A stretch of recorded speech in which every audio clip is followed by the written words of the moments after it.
What's up, Night Owl? Still here back with another Candlekeep video. And today we're having a look at the Book of Inner Alchemy. And as always, I've got a brand new map for you if you don't want to use the black and white map that's in the book. A warning about this map is kind of big, so you might want to slice it up before you upload it to, say, Roll20. The Book of Inner Alchemy is a one-shot adventure designed for level 12 characters. The premise of this adventure is centered around the Book of Inner Alchemy, which was written by three masters of the Way of the Open Hand monks. The three masters detailed their life's work within this book, which describes the martial arts techniques needed to achieve eternal life. After rumors spread about what this book could do, the masters decided that this was too powerful to be left out for someone to find, so they decided to hide it within Candlekeep. The book has remained here in Candlekeep for centuries up until the start of the adventure when a group of monks known as the Immortal Lotus break into Candlekeep and steal pages from the book. And this is where the party comes in. The Avowed will reach out to the party and offer them 8,000 gold pieces in order to recover the pages so they can be put back into the book. The pages contain the details needed to craft the gloves of soul catching, which is a very powerful item, and the Avowed are aware of it, and they'll tell the party this, and they want the pages restored to the book for obvious reasons, to restore the book, but also so that magic item isn't out in the world. The Avowed will fill the party in on details about the Book of Inner Alchemy and will also bring them to the scene of the crime where a few Avowed were killed from what appears to be bludgeoning wounds from fists and kicks. And the party has the option to investigate these wounds and to also cast Speak with Dead to ask questions.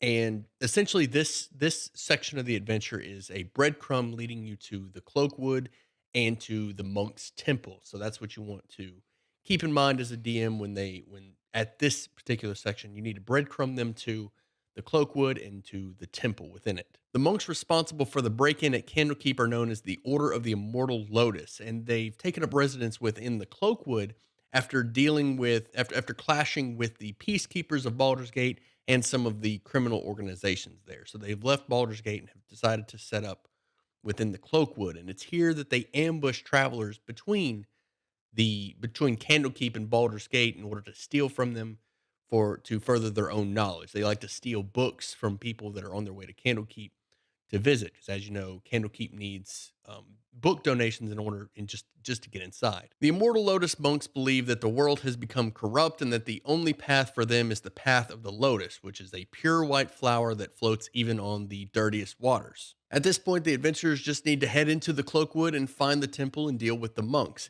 Keep in mind that if you're doing Candlekeep from start to finish, that if you've done the previous adventures, mainly the Book of Cylinders, the Gripply village is on the western end of the Cloakwood. So the party may visit the Gripply, or you could have the party visit the Gripply on their way to the Cloakwood, or maybe ask them questions about the monks. Who knows?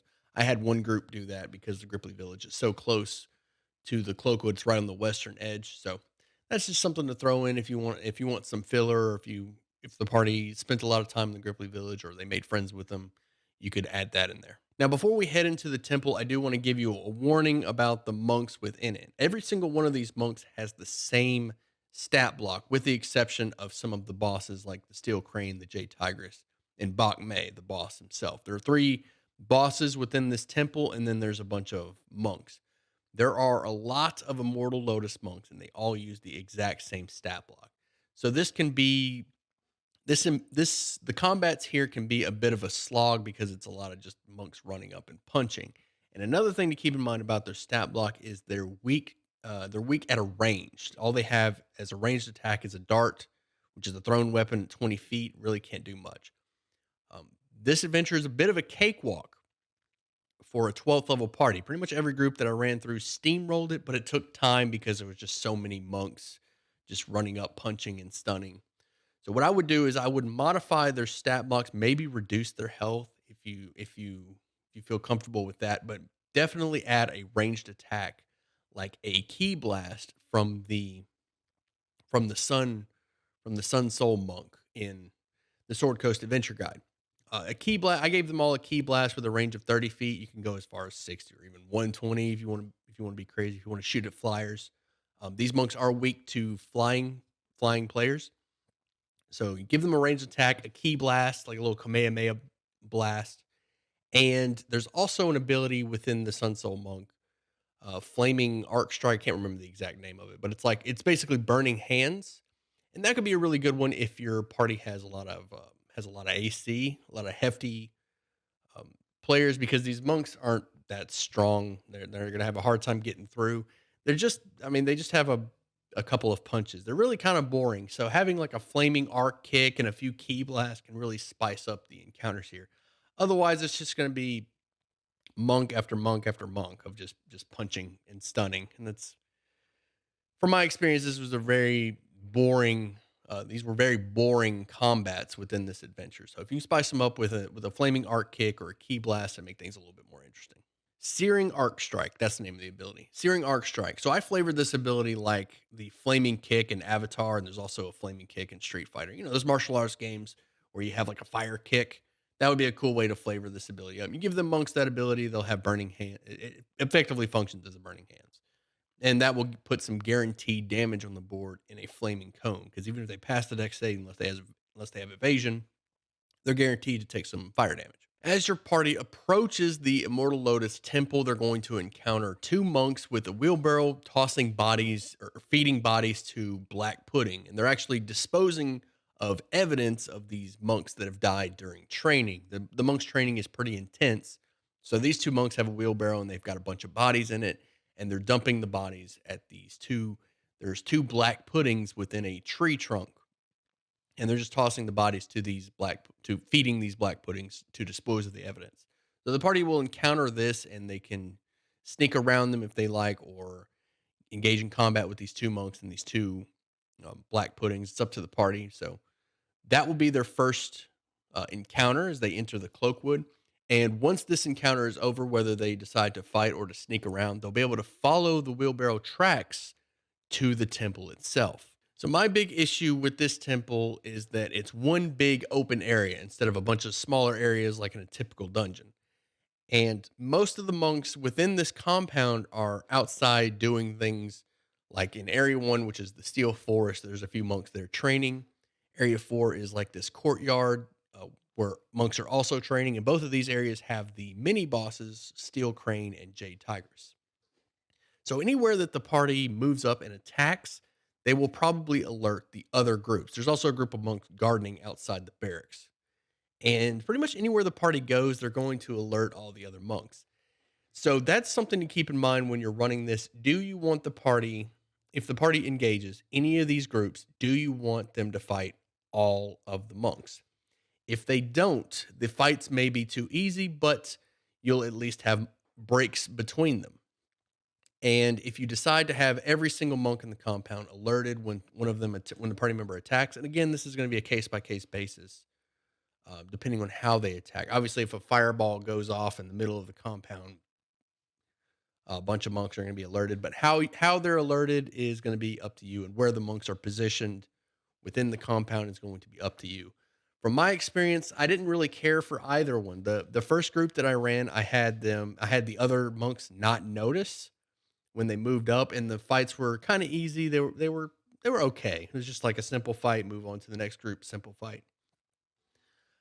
The group that I did where every monk in the compound saw and engaged was really long, sloggy combat. It wasn't pretty. Again, these monk stat blocks are pretty boring. All they have is just the melee force strike, and then they have the darts, which if you change them, they get if you change it to where they have the arc strike, the searing arc strike, or the key blast, they'll be a little bit more interesting, but still all of these things have the pretty much the same stat block. Even the mini bosses are basically just slightly better versions of these monks. They're just going to run up and punch and kick.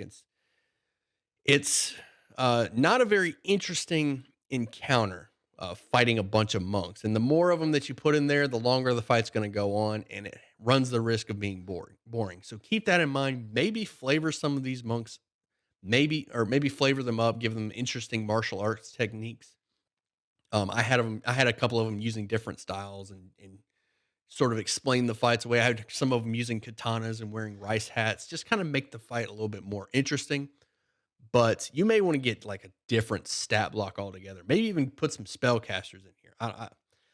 These fights are going to need to be more interesting.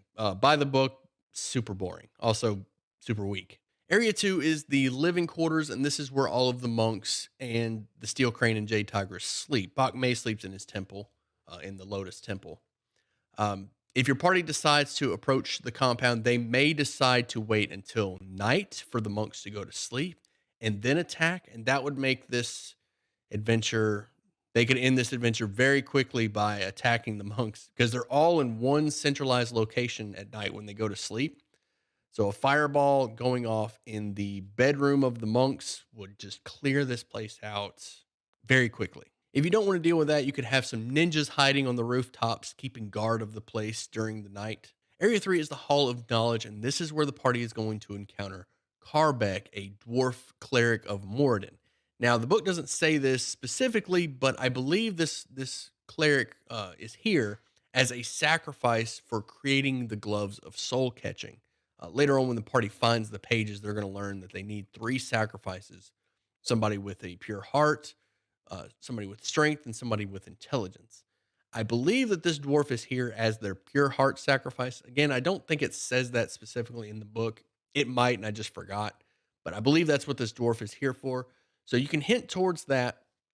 Or if your party is evil and they want to sacrifice somebody when they find the pages to create the book or create the gloves, there's a pure heart. Regardless, if the party saves Karback, he can be a great ally to the party and maybe help them out, tell them what's going on here at the compound, explain the ritual, possibly.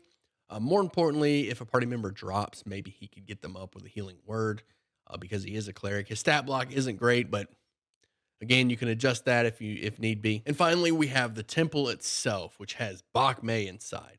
This fight will be tough depending on your party. This guy has got lots of attacks and he can stun. He's got the staff of striking, legendary actions. This guy's really cool. You can have a lot of fun with this, and he's dangerous. I want to make special note of his character sheet. He has an ability called Crane Dance, which is a legendary action that he can use to move 20 feet without provoking.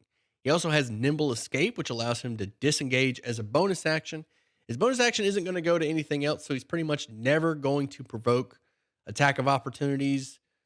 His legendary action can allow him to move without provoking, so he can pretty much be anywhere on the battlefield. And he's smart, so he's going to target the back line. He's going to go straight for those wizards. If there's a cleric in the back, anybody back, any spellcaster in the back, he's just going to move straight to them with his ridiculous move speed without provoking, and just wail on the spellcaster. So any concentration spells, he's going to go for the concentration spells because a stunning strike can end those short order. So spirit guardians, a haste spell, any kind of powerful concentration that those spellcasters are doing, he's going to go up with his legendary actions and start stunning in order to end those spells. And that's all I have for the Book of Inner Alchemy. I didn't really care for this adventure. This adventure is very low on my list of the Candlekeep adventures. This is close to the bottom as far as how much fun I had with it, or my enjoyment of the adventure. It's mostly because it's just boring. The monks aren't really interested in negotiating. It's just run up and fight. Pretty much every encounter is run up to the temple and fight them. Their stat blocks are really boring. They don't have a whole lot of abilities, with the exception of Bak Mei and the mini bosses. They're somewhat interesting, but still a lot of the same. I did have some fun with the theme of this adventure, the whole martial arts, kung fu type theme of it. You take a lot of tropes from your favorite kung fu movies if you're into that. I also gave some of my monks, again, I gave them katanas and rice hats. I got really into the theme of this adventure, and that's where a lot of the fun is going to come from. Depending on your group, you could make Kung Fu Panda references, your favorite anime. If there's an anime that you and your group all share and enjoy, you can make a lot of anime references here. I definitely had some fun with Naruto references and Kung Fu Panda. Those were just some of mine. I hope you enjoyed the video. And if you did, you know how YouTube works. Hit those buttons, leave a comment down below. Let me know what you thought of this adventure. Did you make any changes to it? How did you handle the party moving up to the temple? Let me know down there in the comments below if you have any suggestions for theming, like your favorite anime or martial arts movie. Leave those down in the comments as well. And if you want to be a part of this D&D community, make sure you join the Discord. Link is in the description. Come by, ask questions, let me know what you think. And as always, I'll see you at sundown.